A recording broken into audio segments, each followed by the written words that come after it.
In this video we have some equations and a few systems of equations, or at least one. And by inspection we want to determine which one has no real solution. We don't have to solve for those that have a solution, just identify the ones that have no real solution. So let's look at these. You can pause the video and try these on your own if you want.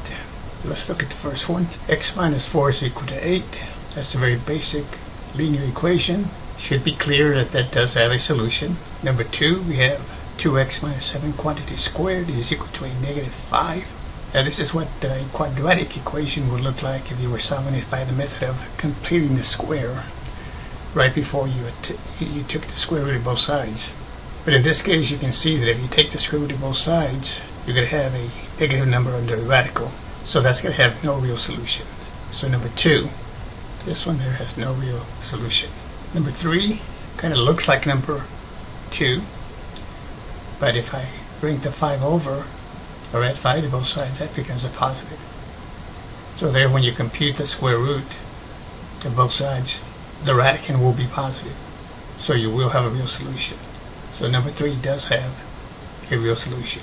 Number 4, that's an exponential equation.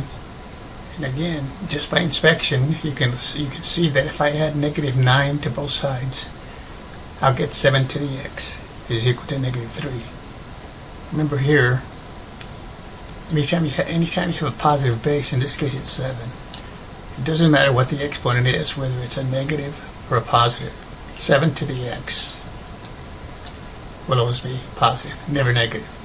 So you cannot have 7 to the x equal to a negative 3 and have a real solution. So that one has no real solution. So that's another one you would select. Number 5 is an absolute value equation. We have the absolute value of x minus 7 is equal to a negative 4. Well, again, anytime you have an absolute value, and here you have an expression,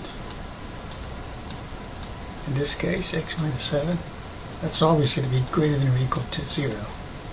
It's never going to be negative. So the absolute value of an expression cannot be a negative 4. So this one here, number 5, has no solution, no real solution. And number 6 is a polynomial equation. And let's just look at the left side for now.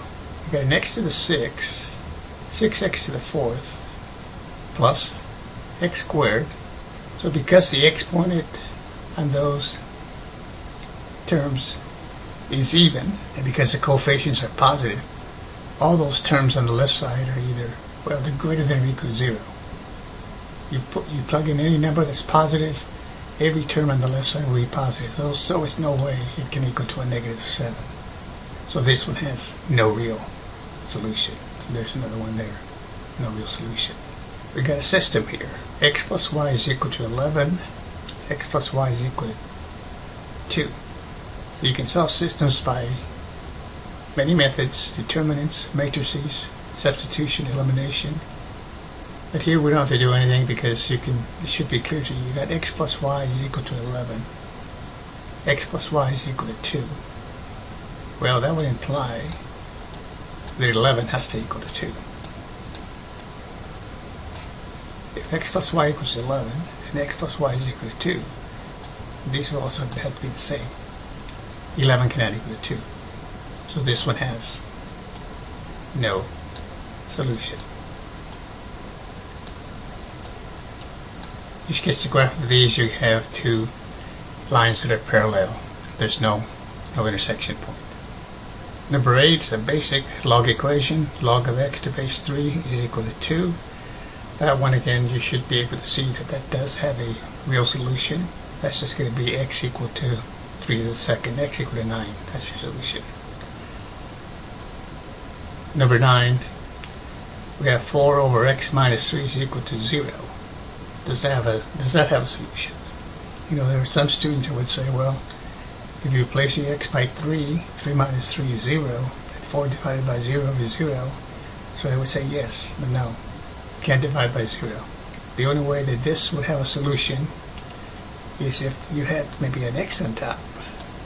Then you could say x equal to 0. We got 4 times 0 is 0. 0 minus 3 is negative 3. Negative 3 into 0 would be 0. You can divide into 0. You cannot divide by 0. So this one has no real solution or no solution. Just things here to think about as you proceed and are solving systems or equations. Thanks for watching. We'll see you next time.